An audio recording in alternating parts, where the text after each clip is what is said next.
Welcome to Two Across, the podcast that's like the Sunday puzzle for your ears, but with more swearing, where we dissect and analyze the New York Times daily crossword. I'm Michael.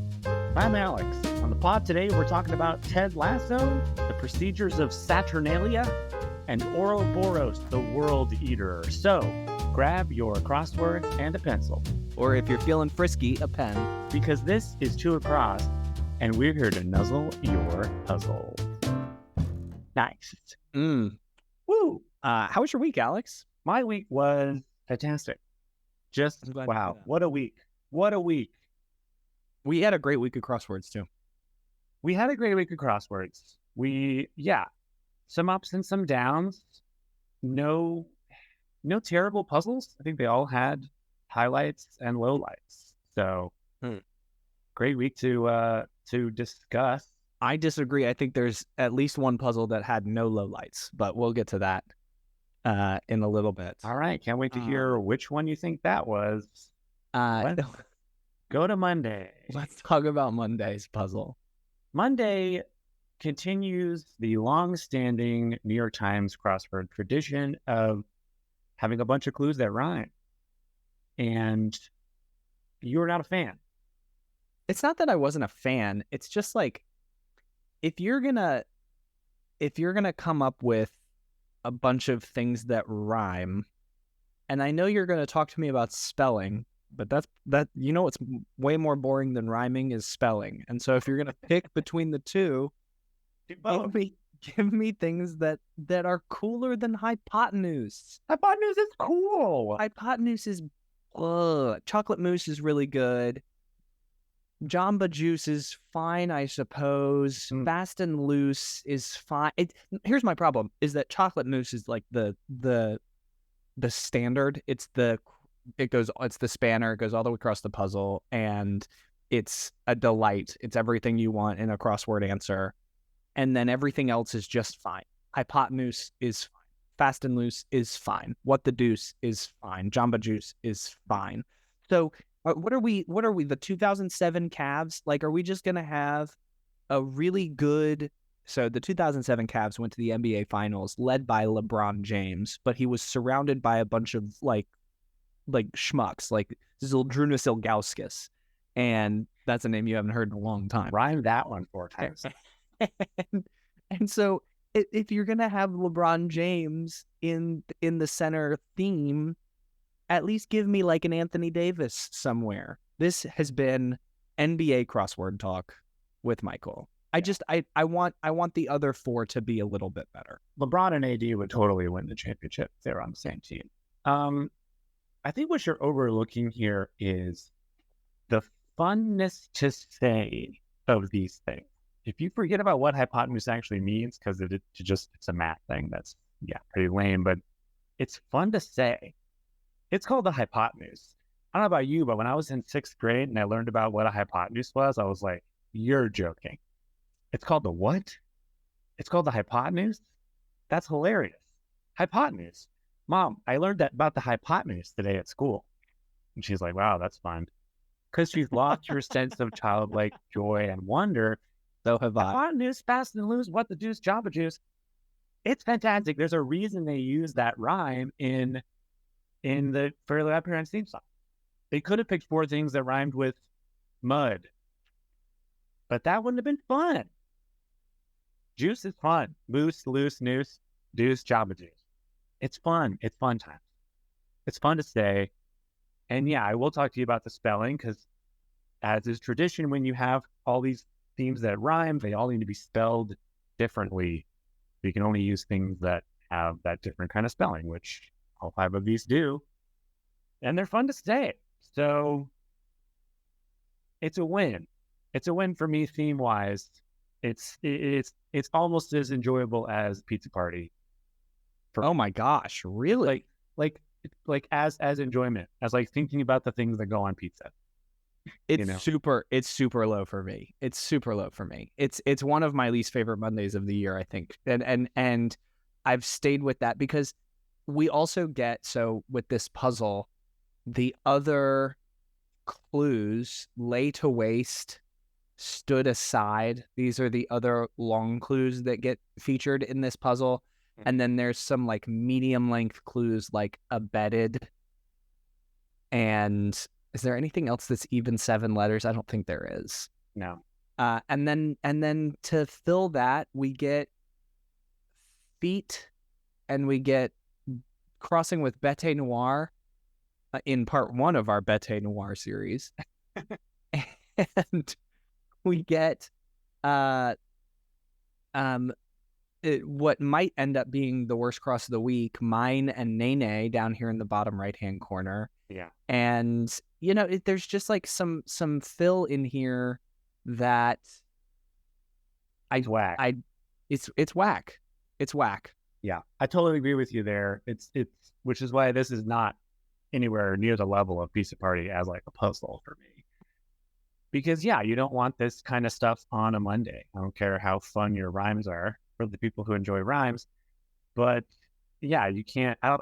You said it very well, which was, you know, if Nene and Mien ends up being the worst cross of the week, which it very well could, you can't have that be on a Monday. Because this is the puzzle that people who aren't crossword people pick up and start doing. And we want it to be fun and engaging, and that's enough to throw a person off of crosswords forever. They're like, it was fun until the very end, and then I got really upset, and so I probably won't do them ever again. Just like, yeah, this crossword, I got so close, but then in the bottom right hand kind of side of the puzzle, I had to know a test that lawyers have to take. And if I didn't know that, then I have to know feet for Big Bash. And I thought it was gala. And then I thought, you know, it could be so many other things. Yeah. And then I had to know this like weird French Bane thing. And then not knowing that, I had to know a word that seems like it was German, followed by a bird that's only in Hawaii. Like, there's so much just like random, very crosswordy stuff that's all packed into this bottom right hand kind of side section of the puzzle.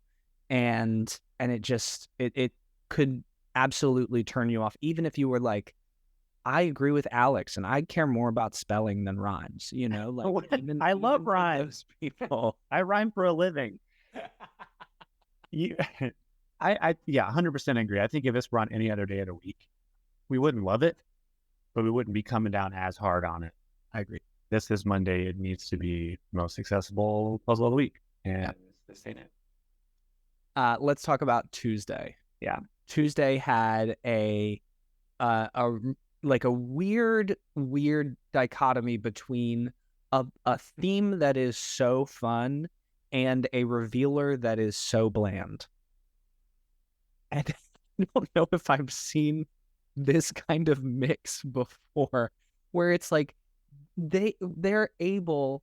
So Catherine Ladner is able to come up with all of these great long words that have a bird right in the middle, not just somewhere in it, but Center. right in the middle, centered in the word. You get beagles and eagle, you get probing and robin, you get fraternity and turn, you get malarkey and lark, you get Lawrence and wren, you get balloonist and loon, you get regrets and egret, you get scowled and owl. I mean, these are so much fun, and it's like, how do we reveal this thing? I don't know. You just say 8 birds. That's what we've got. We got 8 birds. Things centered. 8 birds. It's very like The Office. It is your birthday energy. Yeah. Like 8 birds. Feed the birds, and what do you get? Fat birds. You get birds. There they are. Yeah, it would have been nice to have a flashier revealer, but you can't really complain with 8 different themers. Like, really 10 if you count 8 and birds, which I don't. So it's very impressive, and they're all symmetrical. All the themers, you know, have a corresponding one on the other corner. We also get a fowl, which sort of like an extra themer. But then we also get Bete Noir. this time we get the noir of Bete. So it's like if you are a subscriber and you get to do Monday and Tuesday, by the time you've done 2 puzzles, you've written Bete Noir. I don't know. Again, I think that some of this stuff is coincidental. I don't think they're thinking that much about this, but it is fun as people who actually like look at the crossword and examine it every day. It is fun to see those things pop up. Yeah, we average about 1 noir with an E a year in the crossword, and less than that for Bete. So we've hit our quota. We've hit our quota for the year. Looking forward to seeing this in May of 2024. Other than that, we also kind of get some of the same stuff from the day before. And Tuesdays don't have to be as accessible, but what do we got here? We got mens rea, one of my least favorite Latin legal terms, because it also kind of sounds like a venereal disease. We've got Aeneas, we got Imani, we've got, what else do we have? Oh, Egan for Jennifer Egan. I'd rather talk about Susan Egan, who I really like, but you know. So it's not, I mean, you got 8 themes. You got 8 themes. You got 8 themers, and you got a lot of other long, like mid to long clues, I should say. There's a lot of 7 letters and up in this puzzle. Mens rea isn't great, but it's it's probably the worst one that's 7 letters or more. And there's a lot in there. There's embargo and literal and probing and malarkey and unified, stare at, limeade. Oh yeah, you got limeade crossing with lemon, which I really appreciated. I thought that was super fun. Yeah. I was very happy to see balloonist in the puzzle, even if it wasn't part of the theme. So, yeah, I mean, I think there's definitely some like weird ups and downs with this fill, and it kind of left me. It left me feeling like this puzzle was done hastily, because there's really, there's great stuff in this, but it feels like, and I'm sure that this is not true, but it feels like the New York Times was like, oh my gosh, we don't have a Tuesday puzzle. It's Saturday. How do we like take this thing and like turn it into a Tuesday puzzle? Call Ladner. She can do it. And it's like, Catherine was like, I got this.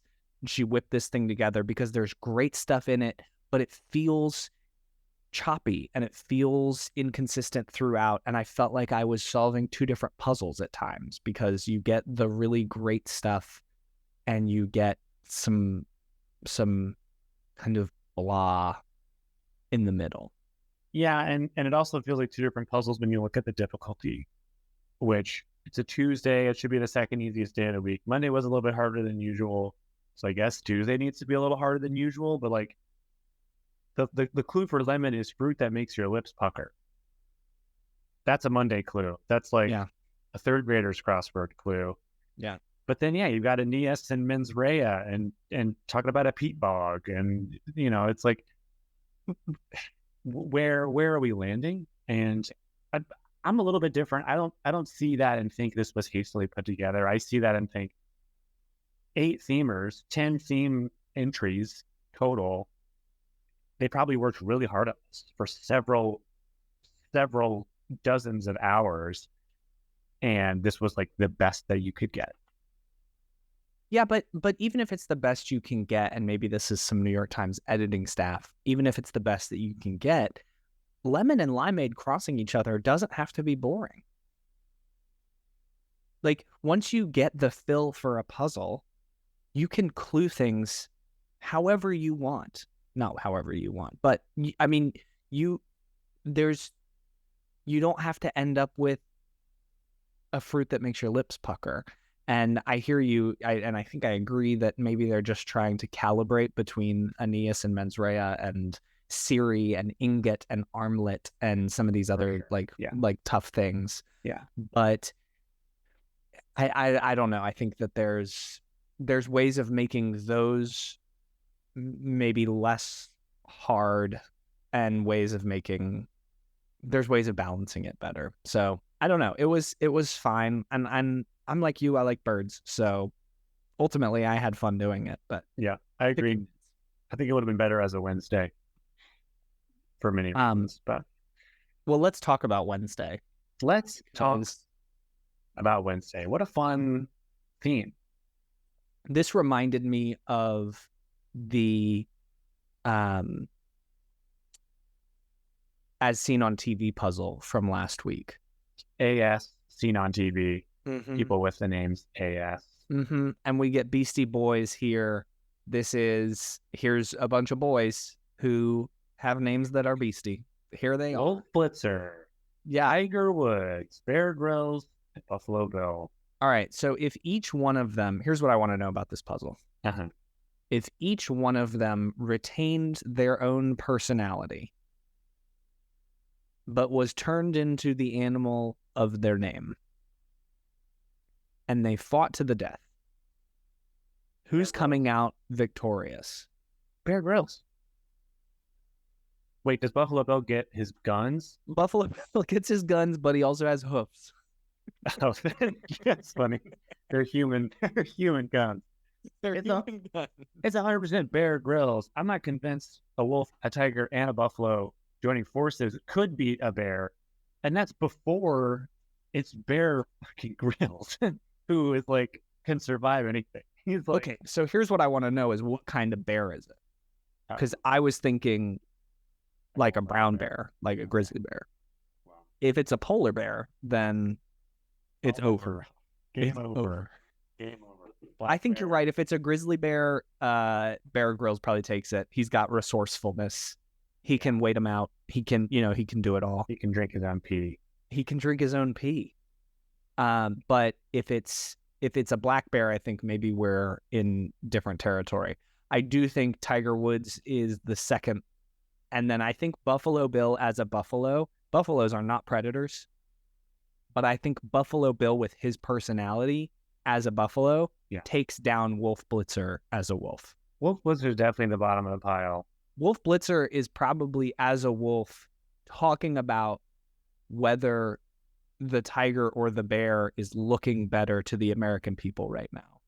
The wolf is coming down to the Southwest and being consumed currently by a polar bear in the news.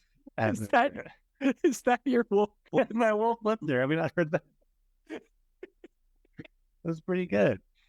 I guess I could have made it more growly if he's an actual wolf, but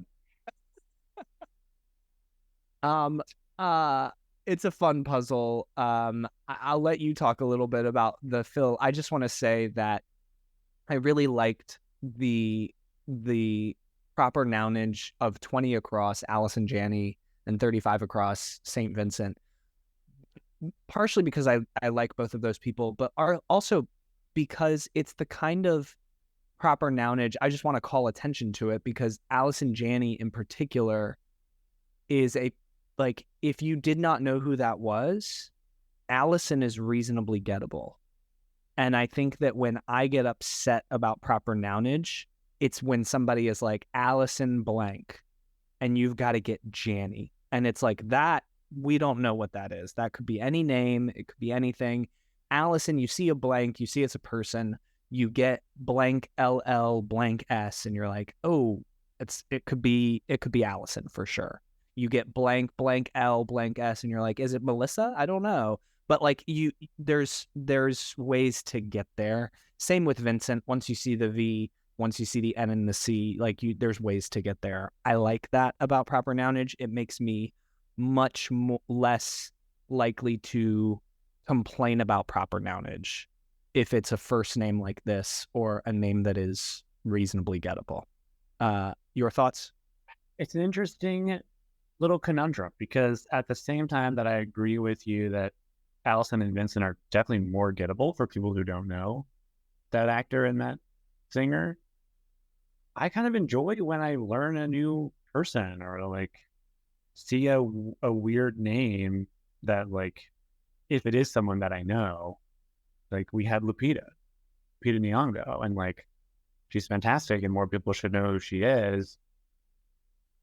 To be like, I'm upset to see Nyong'o in the puzzle just kind of feels bad. I think for me, it's when they cross that I really get upset, and when there's a bunch of them.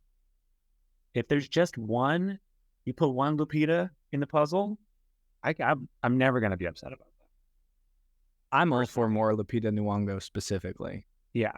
So I agree. If you're gonna have multiple proper noun people's names, the Allisons and Vincents of the world carry a different kind of weight than a Janny. Yeah. Yeah. So I for me, it's more about the volume. How many of them are there? If you have a bunch, I would prefer them to be Allisons and Vincents. Personally, but yeah, the fill in this is by and large fantastic. I mean, we got wieners, which is always great to see. We got go viral. We got the SBA loans, which was sad. It was sad for me to see, mostly because you got the abbreviation and you got a non-abbreviation. I don't know. Something about like combining those together made it tough for me. But even then, it's not the worst thing. So, yeah, was there anything else in this puzzle that you disliked? I think I could have been pretty upset if I had gotten to 52 across and had to try to like figure out Ratso. I forgot about Ratso. But I didn't. And so I just got beta test, and I got Entitle, and I got Attila, and, you know, I got Bogeyed, and, you know, all of these like fun go bag bleats. I got all of these like fun things. And so I was like, this might be my favorite puzzle of the week. It was quickly overshadowed, but it was a great puzzle. Yeah, I think the worst cross is probably SBA loans and like Abler. Sure. But that's not that bad of a cross. Sure. So, and I'm a big Brandon Copy fan, so anytime he has a puzzle, I'm excited to do it. So that's another reason for me. Yeah. So keep it up, Brandon. Let's talk about Thursday. I love Thursday. Thursday was a really, really well executed Rebus puzzle from David and Karen and Paul Steinberg. And wait, it's 3 Steinbergs? It's 3 Steinbergs. So let me tell you the story of this puzzle. Oh, please. David Steinberg is a New York Times crossword contributor, and he has been creating puzzles for some time. And his dad, Paul, came up with this idea, was like, what if you did a puzzle that was with reducing fractions all the way throughout the puzzle? Mm-hmm. And his idea of the puzzle was that it would be 3 rebuses stacked on top of each other, and the top rebus would be 4, and the middle rebus would be line, and the bottom rebus would be 8. So you'd have a line rebus in the middle of all of these. Uh-huh. And David tried it and was like, Dad, you're off your rocker. This can't be done. And then in the ensuing years, his dad like kept being like, when are you going to make that reducing fractions puzzle? And David didn't do it. Then his mom got into constructing, and she like tried to do it, and it like didn't happen. And then David had this, oh my goodness moment of, well, if we can construct the puzzle with just the numbers and then make the line in between them thicker, we'll be able to show, people will look at it and be like, oh, there's a fraction going on here. This line is darker and more bold. We'll come back to that. And we'll be able to see that it's reducing down to half, and we'll do that. And he started to design this puzzle, and the puzzle has made it into the New York Times Crossword. It got approved. Unfortunately, David's dad is not doing really well health-wise right now, and so he mentioned in his crossword notes that this is especially meaningful for him that it has been published and his dad is here to know that his idea made it into the New York Times. So, Paul, we wish you the best of health. David, congratulations. None of that to say that this puzzle is immune from criticism. My chief criticism comes to the New York Times itself for not being able to get the bolded line into the New York Times Crossword app, which kind of throws the whole thing off. I'm looking at it on the desktop right now, and on the website, you can see the thick lines, and I don't know if that was there from the beginning. I solve puzzles on my phone, so I virtually never see the desktop version. That would have been crucial to being able to see this is where the shenanigans are happening. This is where the rebuses are probably happening. This is like where the puzzle gets weird. Yeah. And it would have changed a lot of things in the solve for me, because I struggled at the beginning. 16 across is the clue for me, not up to us. Out of our hands fits. You immediately go to out of our hands. And the question is, what's getting condensed? Is it hand? Is it like, because for a long time, I had hand as a rebus and was like trying to make that happen over in further to the right. Yeah. So I think that's not David's fault. I think that is the New York Times's fault. I think that we've got to, we've had all these critiques of the app, and to me, I am not a programmer, and so it is very easy for me to say something like this, but I don't think it's that hard. I don't think it can be that hard. I think allocating resources problem. It can be that hard when the way the app is designed doesn't allow for any of that creativity. We've seen a lot of creativity. I mean, a lot of cool things have happened in the app. The colors from later this week show up in the app. So, there's certain things it can do. I think when it can't do something, I'm more inclined to not say, wow, they didn't even try, than to say, oh, probably the only way they could do that is if they completely rejiggered the entire app, which is more than just allocating some resources. That being said, we've seen thicker lines. We've seen no lines, right? A couple of weeks ago, we had the one with like topless dancers or whatever. And like, that's within the realm of possibility, I know for a fact. So that feels kind of unforgivable. But also, like, you're in charge of which crosswords get into the paper. So if your app can't do something, don't run that crossword. Yeah, maybe like put it on the back burner and give your developers some time and say, we'd really like to run this crossword. If we give you 2 months of notice, can you like install some of the things that we need? Again, Alex and I are not programmers, and so we're probably butchering all of the language that you would use to like solve these problems, and perhaps the timeline as well. But the point, and maybe the New York Times is diligently working on this, and they are hearing us, and they are trying to make this better.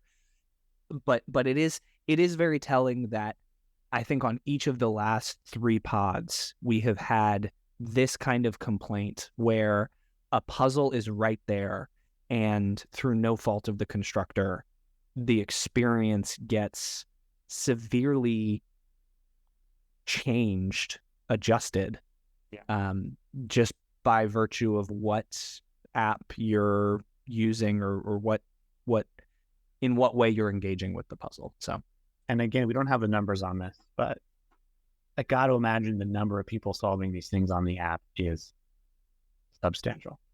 I think so. And must be growing. I don't think more people are subscribing to the paper New York Times and doing the crossword. I think if we're going to get more people doing it, it's going to be the app, and that's the end of it. So that should be a bigger priority. A couple of other things. I really loved Creditworthy and Out of Our Hands. I really loved Half Calf and Top Half. I thought Petite Fours is a pretty tough thing to put in a rebus puzzle, and I wish that there was a better thing that we could have fit into the 4 rebus than petite 4s. I was solving this with my girlfriend, and were it not for her, I think I might still be trying to solve that. And so Yeah, there's definitely... Luckily, there's a lot of Great British Bake Off fans out there. Probably didn't have as much of a problem. Probably not. Every other one is the number rebus is split up between 2 words.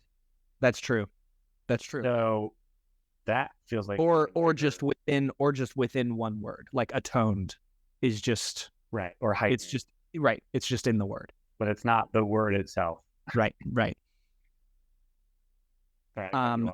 No, that's okay. I just wanted to say we also get some really, really fun fill in here. We get poo and voodoo. We get oops. Yeah. Soon. Agenda was a really fun clue, something a chair needs. We got the #1 camera and printer brand in the world. I got a Ryko printer. Print. Yeah, Ryko, over 104 years old, founded in Otsuka, Tokyo. Stop it. So just the official camera of the Two Across podcast. And sponsor us, please. And I like being able to type in. I think if you're going to talk about a fancy bash, I would rather write soiree than fete 100 times out of 100. So 100 times. So yeah, I really enjoyed this puzzle. I thought it was really fun. I got lucky in that the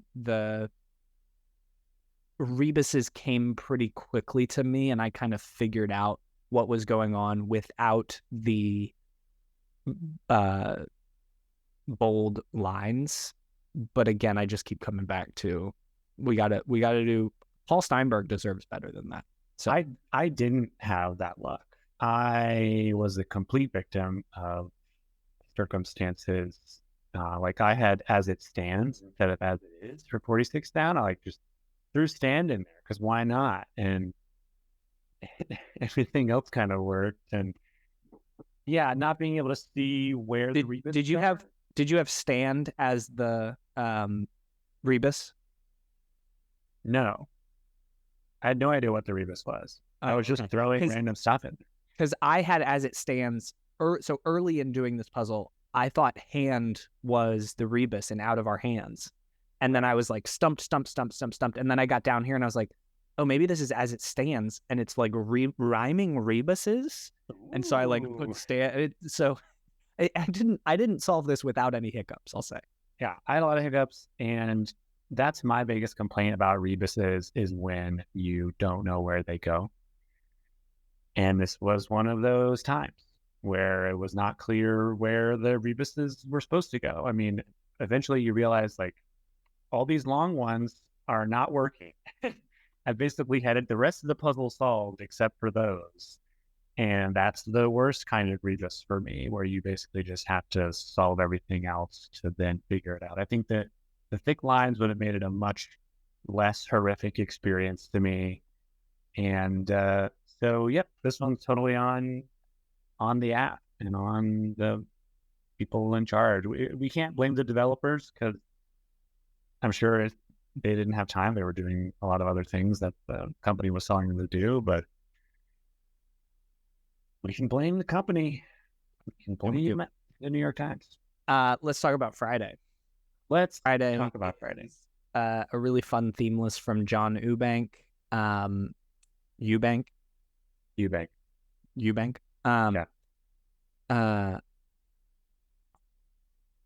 I had a great time with this puzzle. I thought that all of these long themers, piano tuner, agua fresca, space opera, time travel, all of those super fun.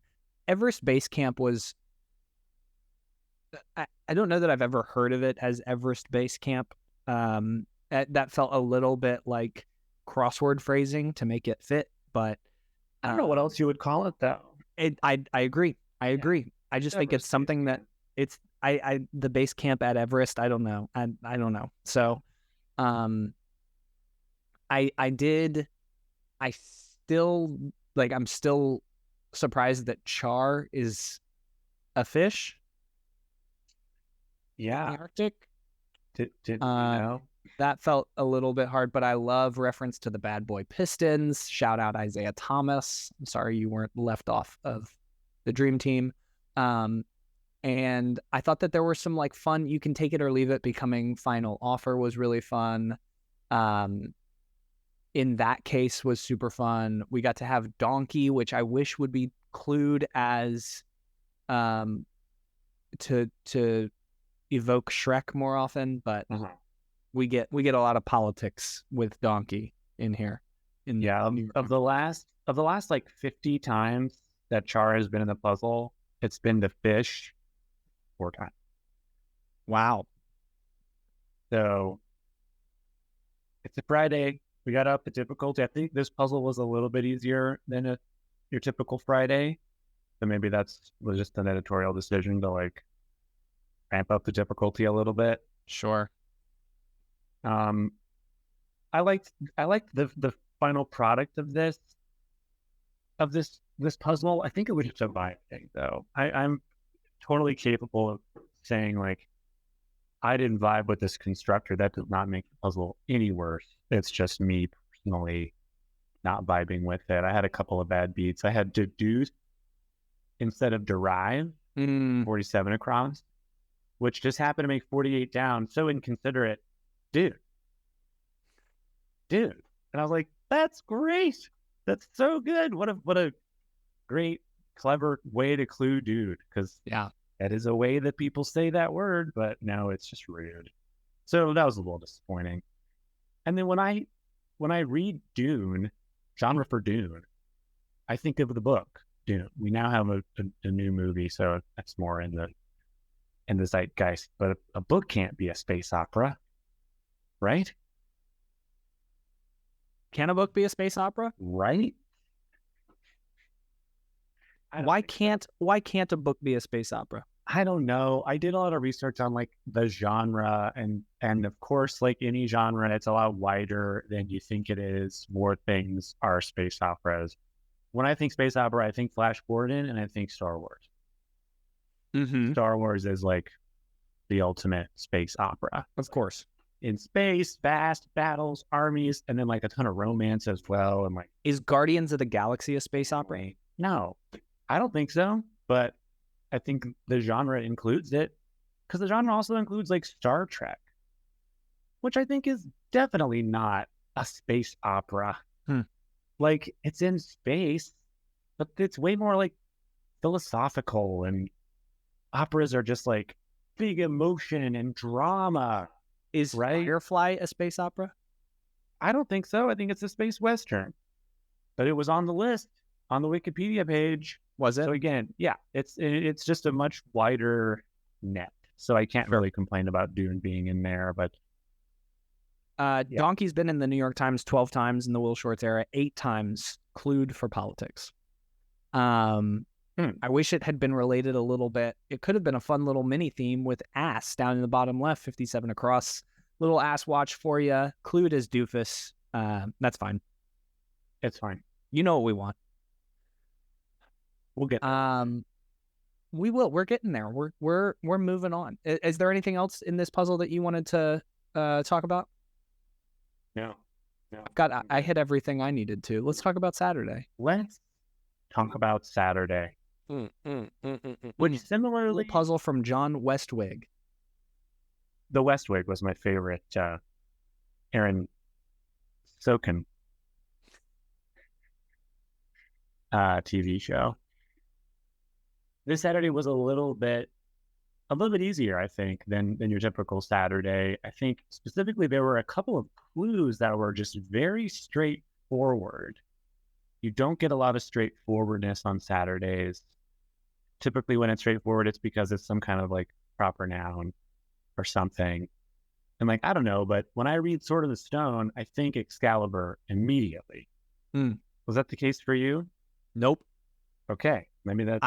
I read this, but I think I'm just an idiot. I read Sword in the Stone, and I was like, well, I don't know what that sword is called. I've never heard of that. And then just like moved on, and then didn't come back until I had a few of the letters. I can't even remember now what letters I had, but I had like an embarrassing amount of them, like probably 5 of the 9 letters, and then was like, oh, it's Excalibur. It's literally the only sword that I know its name.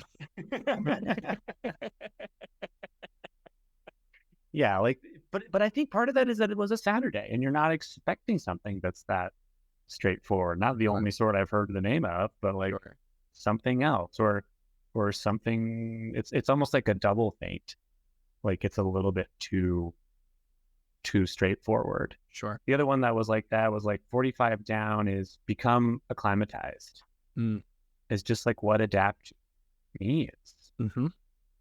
And there's not that many words that mean that thing. So yeah, it was interesting. I mean, there wasn't a ton of proper nounage in this, which I love. And maybe that's why they made it a little bit more straightforward, because there weren't those ins with those proper nouns. But where they had proper nouns, they sure made them count, Alex. For instance, counting all the way to 2, as in Justinian II. Yeah. Justinian, I think 2 or 3%, maybe 4% of the puzzle solving populace saw this clue and said, yes, finally, we get to talk about Rhinomatos. Justinian II, classic. All that knowledge I have finally comes to fruition. Yeah. But yeah, it's not great. And it crosses with rhymey. Yeah. Rhymey. Yeah, the Byzantophiles out there are just super thrilled with Justinian II, but I don't know how many Byzantophiles there are. Byzantophile. Wasn't that Sheldon's catchphrase on Big Bang Theory? Can we talk about 31 down? Yes. This has stuck with me for like 2 days straight now. This was one I immediately got. So I'm on the West Coast, and so a lot of times the puzzle, the Monday through Saturday puzzles release for me at 7 p.m. And the Sunday puzzle, I don't even know. Sometimes it releases at like, it feels like it releases at like 3 p.m. 2 p.m. or 3 p.m. I guess it's maybe 3 p.m. on Saturday, but it feels early. And so I often find myself doing the next day's puzzle in my like winding down time at night. Yeah. And so I did this one on Friday. It's now Sunday, and I cannot stop thinking about how dogs kiss wetly. I got 2 dogs, and they both kiss very wetly, and I've experienced it. Yeah. Typing wetly into this puzzle was way weirder to me than the multiple times that one of my dogs has gotten its tongue into my mouth. Okay, we don't need to talk about that. Look, dogs, this is a thing that dogs do. I always feel violated when it happens, but I felt somehow more violated typing in wetly. I did not like this. I did not. Well, compare that to the other ways that wetly has been in the puzzle. I don't think I want to know the other ways that wetly has been in the puzzle. In the shorts era, this is the 5th time we've seen wetly. I don't condone this. We've seen how dogs kiss once. We've seen how sloppy kissers kiss. Way worse. That's right. How sloppy kisses are given. Still worse. How fresh paint glistens. That's gross. It's gross. It's also not. It doesn't glisten wetly. When did that happen? Nothing has. Look how it glistens wetly. Like that's not what you would say. So I think how dogs kiss is the only way that you could clue this. And I think if you find yourself thinking, I want people to think about the wetness of a dog kiss, I think at that point you say, is it worth it to get something, anything, nothing in this puzzle? Is it worth it? There were a couple things in this puzzle that I was like, this is probably not right, but I'll just put it in there. And Why not put those things. why not put Jet Li in there? If you really need the ETL there, just make it Jet Li and come up with something else for 30 across and that solves your rhymey problem too. Yeah, there's plenty of 3-letter words that end with J. Yeah. You're calling out a cool constructy thing where we've got something on top of anything on top of nothing, which was very cool. That perfect kind of stair step where you don't have to have 3 G's in a row or 3 T's in a row. Yeah. And there's so many THIs and INs and INGs, and English is pretty cool sometimes. Mm-hmm. So yeah, that's really cool. And when you have a construction that's this intense, you're gonna have some Justinian II. You're gonna have some Wetleys and Lingam. And Lingam. I think it's very cool. This puzzle did an interesting thing with something to hide anything you want, nothing personal, where first of all, they're all good. Mm-hmm. And second of all, it's 3 spanners that are the same length and feel stair-steppy. And to be able to do both of those at the same time is really it's very impressive. It really is. So Wetly aside, I congratulate John Westwig. Wetly. We congratulate you, Wetly, in the manner in which you are accustomed. That sounds like something that a munchkin would say.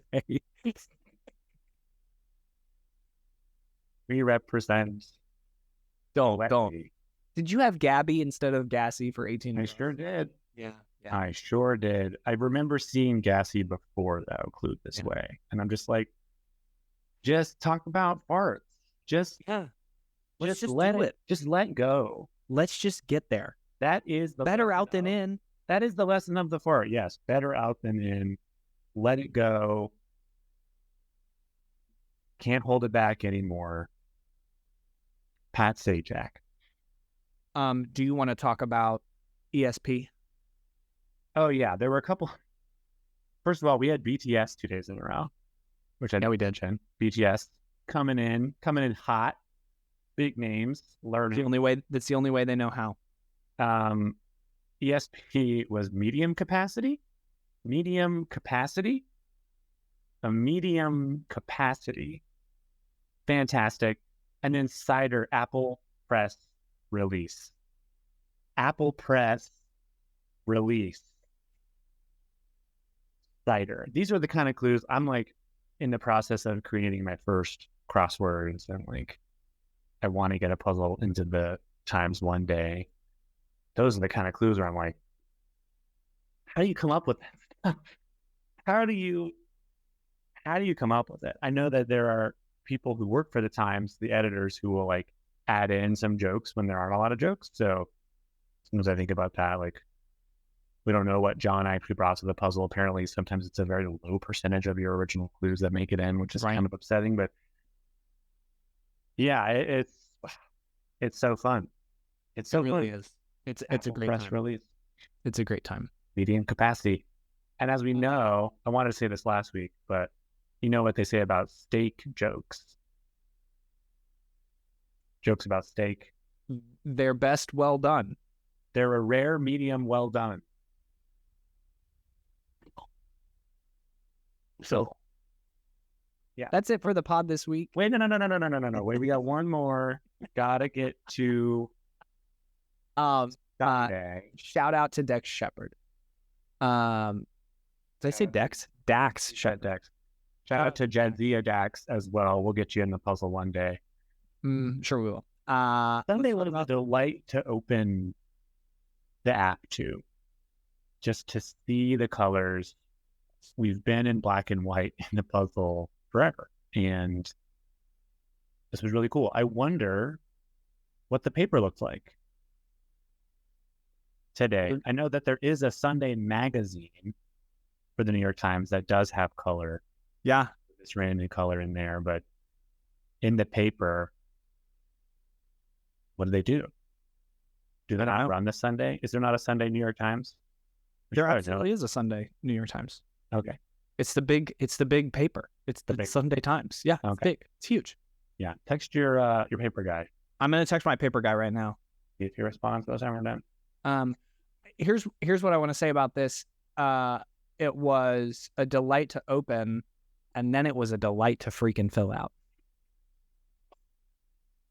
I had a great time with this puzzle. I figured out pretty quickly, oh, we're doing this like the clue that's in the color is one thing, and then you're going to say what the color is and describe that clue in another thing. So you have to come up with 2 clues for one answer, and one of the clues is an answer, and it's just like very complicated constructor times. It ends up being 14 theme clues. It's an absolute miracle. It's unbelievable. Of a puzzle. And I enjoyed every single thing about the theme. But yeah, it's a miracle that it worked. And it just barely works. It is held together with popsicle sticks and bubble gum. And it has all of the things that I don't like about Sundays. The fact that there's so many corners you can get stuck in, and this puzzle has so much unfortunate fill to prop up this amazing Eiffel Tower that I don't know, like I loved the theme so much, and I wanted it to be a delight. I feel like I would have kind of just preferred this as like a worksheet with the theme, like it's a trivia category and it's just 14 blanks that you fill in, and you didn't have to actually do crosses to like figure out the letters, because it's such a cool idea and it's such a great execution of a theme that just getting there, I feel bad like listing the film because I love the theme so much. I wanted it to work, but there's just a lot of unfortunate stuff to get you there. I noticed some of that. I struggled with a little bit of the unfortunate fill, but for the most part, I actually didn't think it was that bad. I'm curious. I don't want you to have to list all of it, but can you list a few that were especially troublesome for you? Like, I think for me, the hardest part was one across and one down. I know it takes a long time to get to those, but yeah, Dunbar's number crossing with Dre. Dre is a word that I've never heard before, and I've heard of Dunbar's number, but I couldn't have told you that it was Dunbar. And so I had Unbar and Ray, and it's like, well, this is a really rough cross here. Yeah. So I think that for me was the hardest.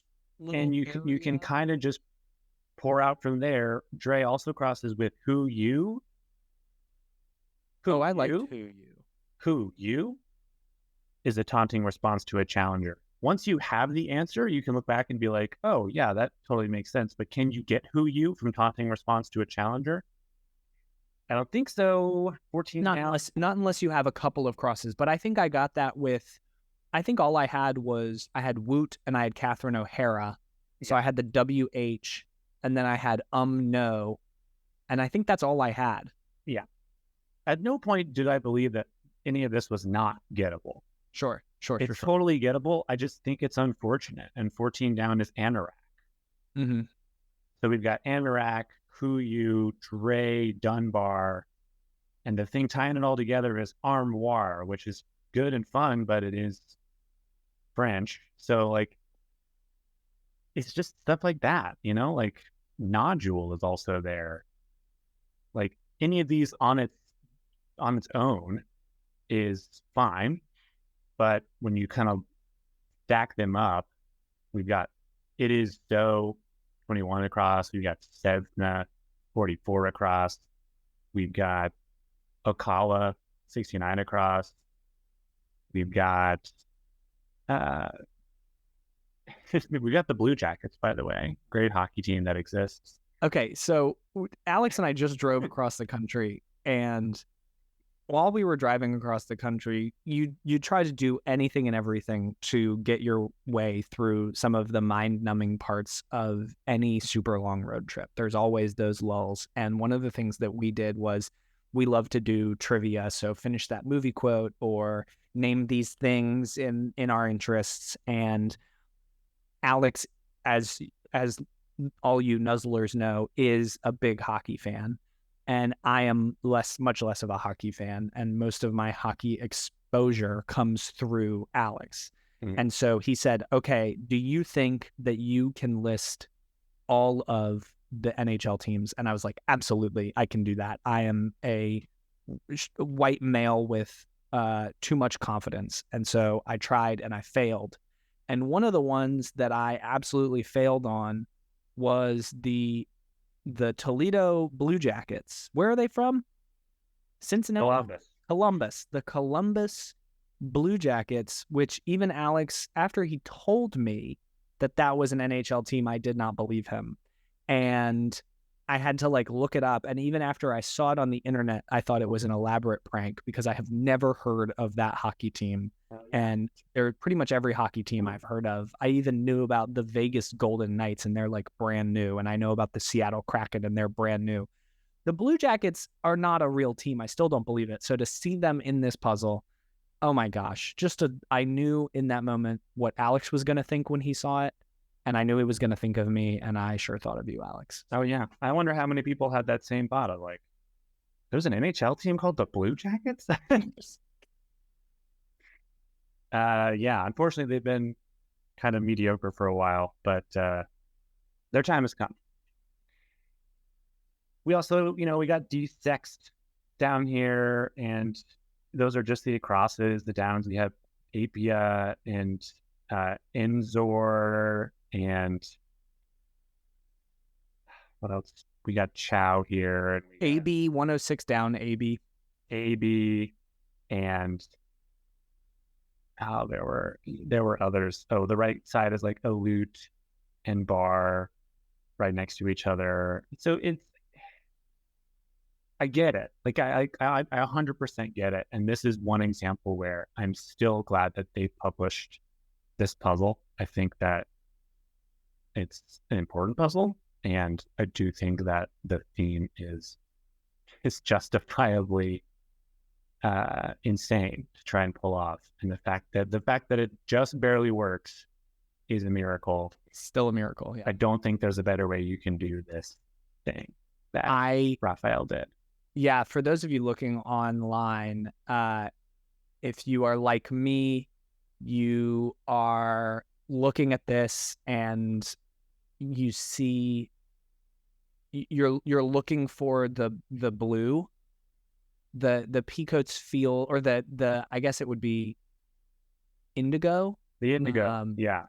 And if you select 116 across, the blue of this is the clue that you're selecting, is close enough for me that it looks even more like a pride flag at that moment. So that I think is the best place to put your cursor to get the pride flag only has 6 colors. I know, but the rainbow, like having the full rainbow effect, because anywhere else that you select, the pride flag is kind of thrown off by, oh, it's the pride flag, and then there's this like blue with a yellow square in the middle. Kind of throwing it off. Yeah. You have to highlight something. You can't highlight nothing, which would be cool. Yeah. And so if you're going to highlight something and like have the screenshot, I don't know, maybe people aren't caring about this. I took a screenshot with it as at Desext, but it's just because I think that's the best place to have that color. Not to highlight Desext. It's an unfortunate clue to highlight. Do spay and neuter your pets though. So yeah, that was Sunday. That was Sunday, and that capped off a pretty good week. What was your? You said there was a puzzle that had like that was perfect, basically that had like no downs. You're talking about Thursday? I was just referencing Thursday. Those of you who followed the Rapid Reacts can see Alex's experience with Thursday's puzzle. And we are well established in our different perspectives on rebuses. So I just was throwing that in there. Gotcha. I do think Thursday is the best puzzle of the week. Thursday is my puzzle of the week. I loved the rebus, and we are at the point now where the New York Times has made a conscious decision to go away from the rebus, not entirely, but just that Thursdays are rebuses less frequently, and that makes each one a little bit more delightful. So every Thursday I open the puzzle and I'm like, I hope today's a rebus day. And so when it is, and when it's well done, I really like it. I wonder if they purposely put, because Wednesday had rebus on the top. I know. I wonder if they purposely did that on a day before an actual rebus. I love that. That's such a fun nod to crossword constructors. It's like, well, that is the first rebus I've seen in a Wednesday in a long time. Yeah. Wednesday was my puzzle of the week. I think both Friday and Saturday had a lot of really great stuff, but they also had a lot of really not great stuff. And Wednesday was the best mix of enjoyment from a theme and really solid fill. No points of the fill where it was like a bad cross or an insane amount of, a certain kind of thing. So it was just very solid, felt very taken care of by Brandon Copy on Wednesday. Yeah. Brandon Copy is this pod is a big fan of Brandon Copy. Come on the pod, Brandon. Chat with us about your puzzle constructing experience. Yeah, and tell us why we're wrong about everything. Is the worst cross of the week Justinian to Rhyme, or is it Mien Nene? I think there's an argument to be made that you could find some worst cross of the week in Sunday. As you alluded to, there's some tough stuff in there. You think Dre Dunbar is worse? Dre Dunbar is hard. I don't think it's worse. I think Justinian Rhyme is worse than Dre Dunbar. Personally, I think Dre Dunbar is worse than Justinian Rhyme because, for me, worst cross of the week is, especially doing it digitally, how long do I have to just button mash in order to figure this out at the end of a puzzle that I otherwise think is filled in? Mm-hmm. And when I had Justinian, what do you have? Justinian 1 and Rhyme, or is it Justinian? The first I is the first. So it could be anything, Justinianti, I guess, but Rhyme, you're pretty sure that's going to be a vowel. So you basically try at most 6 letters. And if the rest of the puzzle is correct, then it pops up and you're happy. Dunbar and Dre can be tons of consonants as well, and you're not really sure like what it could be. And so I think it took me longer to get to the D of Dunbar and Dre. I think it's mine and Nene. Me too. I think that there's more to worst cross than just how hard it was to get there. And just the fact that it's on a Monday just makes it so much worse. It's disappointing. So much more disappointing. It just shouldn't. We shouldn't even be having that conversation about Monday crosses. And so yeah, context matters, and that's the worst cross of the week. Yeah. But I do think it was a solid week of crosswords, and agreed. No clunkers. No clunkers. Absolutely. Yeah. So yeah. That's it for this week. Until next time, you can find us on Instagram at 2acrosspod for instant reactions to the crossword every single day. This episode was produced by David Cohn and edited by Judd Bushler. Mastering from Alan Iverson. Original music by Clark Singleton. This is Two Across. And that's another one down. Woohoo!